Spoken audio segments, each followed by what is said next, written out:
নিপীড়িত। নিপীড়িত। ইনসাফ না ন্যায়? ন্যায়। আজাদি না মুক্তি? মুক্তি।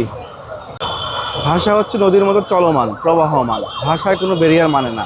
আপনি দেখবেন যে আমাদের বাংলা ভাষা কিন্তু প্রচুর বিদেশি শব্দর উপস্থিতি রয়েছে, কিন্তু সেই জায়গায় আমরা এই শব্দগুলোকে কেন আমরা অন্যভাবে দেখছি? কারণ এই শব্দগুলো দিয়ে রাজনীতি খোঁজা হচ্ছে, ভিন্ন ধরনের পাকিস্তানপন্থী বা মৌলবাদী রাজনীতি খোঁজা হচ্ছে। সেজন্য আমাদের আপত্তির জায়গাটা এই শব্দগুলোতে না। সম্প্রতিকালে যে শব্দগুলো নিয়ে নতুন করে আলোচনা তৈরি হয়েছে, এই শব্দগুলো অনেক ক্ষেত্রেই মনে হচ্ছে এগুলোর একটা বারবারন্ত ব্যবহার আমরা দেখতে পাচ্ছি। এই শব্দগুলোর একটা সহজাত ব্যবহার যে আমাদের ভাষায় ছিল না সেটা বলবো না, কিন্তু বর্তমান সময়ে এসে সকল ক্ষেত্রে যে সকল ক্ষেত্রে এই শব্দগুলো ব্যবহার করা হতো না সেখানেও এই শব্দগুলো চাপিয়ে দেওয়া হচ্ছে। তো আমার কাছে মনে হয় মানুষ মূলত এই জায়গাটা ধরেই তারা প্রশ্নটা তুলছে। তো আমার কাছে যেটা মনে হয়, ভাষার যে স্বাভাবিক প্রবাহ, সেই প্রবাহে নতুন নতুন শব্দ আসাটাকে অবশ্যই স্বাগত জানাই, কিন্তু সেটা যদি আরোপিত হয়, সেটা যদি চাপিয়ে দেওয়া হয়, সেক্ষেত্রে মানুষের প্রশ্ন থাকবে।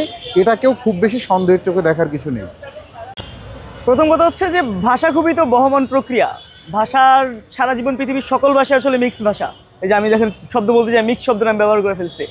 ফলে বাংলা ভাষা তো প্রচুর পরিমাণ আরবি শব্দ আসছে, যেহেতু এই অঞ্চলে শাসক আকারে ইংরেজরা আসছে, আফগানরা আসছে, ফলে প্রচুর ফার্সি শব্দ, আরবি শব্দ, প্রচুর পর্তুগিজ শব্দ আছে, ইংরেজি শব্দ আছে এবং বাংলা শব্দ আছে, সব মিলিয়ে আসলে আমার বাংলা ভাষা। ফলে ভাষার ক্ষেত্রে ইনসাফ বা ইনকিলাব যে শব্দগুলো ব্যবহার করা হচ্ছে এবং এটা নিয়ে নানা মহলে বিরোধিতাও করা হচ্ছে। আমার কাছে যেটা মনে হয়, ভাষা সবসময় বহমান, ভাষা নানা ভাষা মিলে ভাষা তার নিজস্ব গতিতে চলে। সমস্যা যেটা হচ্ছে যে ভাষা দিয়ে আপনি রাজনৈতিকভাবে হচ্ছে মানুষকে ক্লাসিফাই করছেন কিনা, ভাষা দিয়ে হচ্ছে কাউকে আপনি হচ্ছে জুলুম করার জায়গায় নিয়ে যাচ্ছেন কিনা।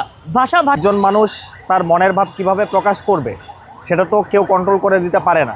তো আজাদি, মজলুম বা ইনকিলাব এই শব্দগুলো আমরা ঐতিহাসিকভাবে দেখি যে অধিকাংশ ক্ষেত্রে এগুলো হচ্ছে মুভমেন্টের স্লোগান হিসাবে ব্যবহৃত হয়। তো মুভমেন্ট সবসময় একটা স্পন্টেনাস বিষয়। একটা মুভমেন্টে কারা অংশগ্রহণ করবে, কারা অংশগ্রহণ করবে না, সেটা যার যার ব্যক্তিগত বিষয়। সো আপনি মুভমেন্টটাকে বা একটা কি বলা যায়, একটা কর্মসূচিকে কিভাবে ওন করতেছেন, সেটার ভাবটা আপনি কিভাবে প্রকাশ করছেন, সেটা সম্পূর্ণটাই আপনার নিজের বিষয়ে। আপনি যেভাবে করতে পছন্দ করেন সেভাবেই করতে পারেন। তবে বাঙালি হিসাবে আমরা মনে করতে চাই, যেহেতু বাংলা ভাষার জন্য আমাদের একটা ঐতিহাসিক লড়াই সংগ্রামের যাত্রা আছে, সো সেই জায়গা থেকে যদি নিজেদের শব্দ ব্যবহার করতে পারি ভালো, না পারলেও আসলে খুব বেশি সমস্যা আছে বলে আমি মনে করি না।